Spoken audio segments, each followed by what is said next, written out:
I came down to Iksan for a cycling competition. This is Iksan, a city you absolutely must visit for Southern Korean food.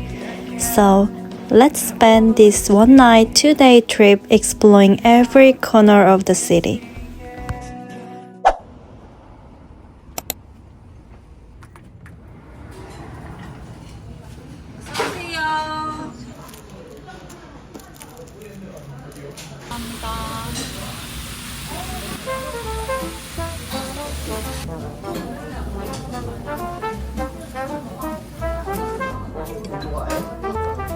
First, I had to eat. The very first thing I had was spicy stir-fried beef intestines and octopus. The spicy kick was actually really good. It was so delicious. Wow! But people who know what they're doing add udon noodle and cheese. They suggest it's better for balancing the spice. Anyway, after the main course, you obviously have to finish with fried rice. This is a real final kick. In the evening, I came to the southern market for one single item, chicken. 35분이요? 줄은 거예요? 아, 진짜요? 아. 해주세요. 근처에 어디 갔다 올게요. They say this place has a special sesame chicken you won't find in Seoul. I had to wait 35 minutes though. So I just walked around the area. 비닐로 농자재. And the truly old signboards and the traveler's rest area. This historical part of Iksan seemed quite well maintained. A few moments later. On my way to the hotel, I ordered the persimmon smoothie to help digest the food.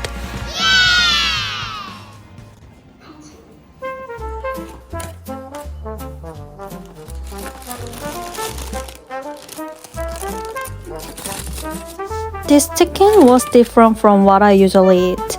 It was crispier and the seasoning was special.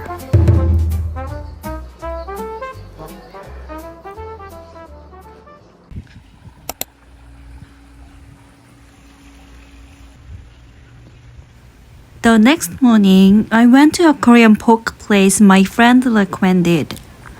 It was my first time trying Korean-style grilled marinated pork tail, and they say it's packed with collagen.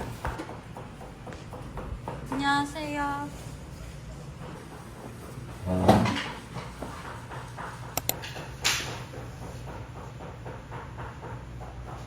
I went with the medium spicy option, and it was actually perfect for me.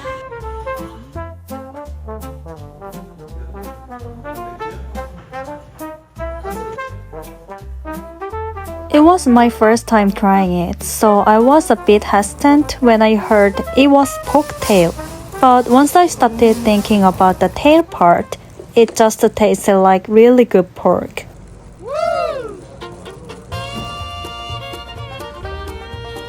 When I was leaving, I walked around the traditional market again and picked up the thing I was most excited about, 전라도 kimchi.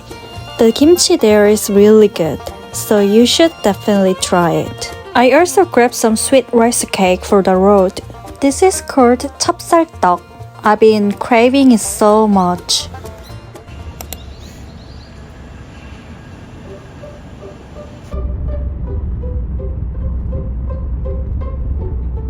I stopped it by Agape garden. The garden was simply peaceful and nice to walk through. But there's a bit of story here. This place is known as a secret garden that was only opened to the public after 50 years. A priest actually started building it himself for the healthy and happy lives for the elderly living at the facility.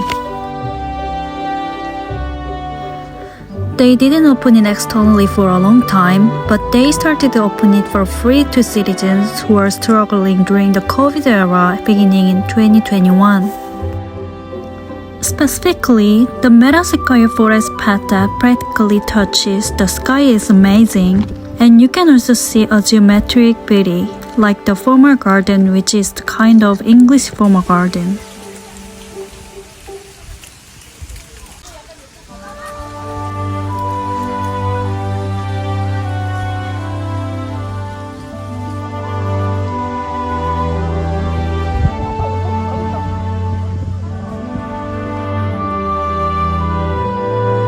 I heard it's managed by the Catholic Church and the cafe profits fund the garden.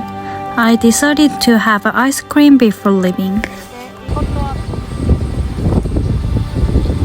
And then I visited Mireuksa Temple site, which I was looking forward to. This was supposedly the largest temple of Baekje. The Mireuksa Pagoda, once the biggest in the east, stands here carrying the marks of time. Only the vast foundation remains.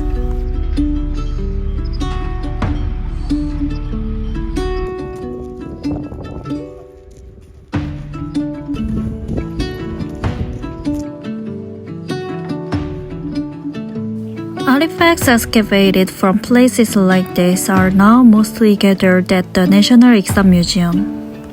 This is a model of Mireuksa Temple site that was restored to show how it looked when Baekje Kingdom was at its peak. But why did it fall apart? Well, it's thought that during the Imjin War from Japanese colonization, most of the wooden pagoda and buildings were burned or badly damaged. Large temples usually were destroyed during that war. And that's what I like about Iksan tourist spots. They offer free wheelchair rentals for the elderly or those with difficulty moving around. I drove from Iksan over to Buyeo. I was heading back home, but I had to see this one place first, Buyeo National Museum. The gilt bronze incense burner of Baekje here is truly special. Dragons, phoenixes, and mountain scenery were carved by Baekje hands 1,400 years ago. It's magnificent yet elegant. I highly recommend you guys see this.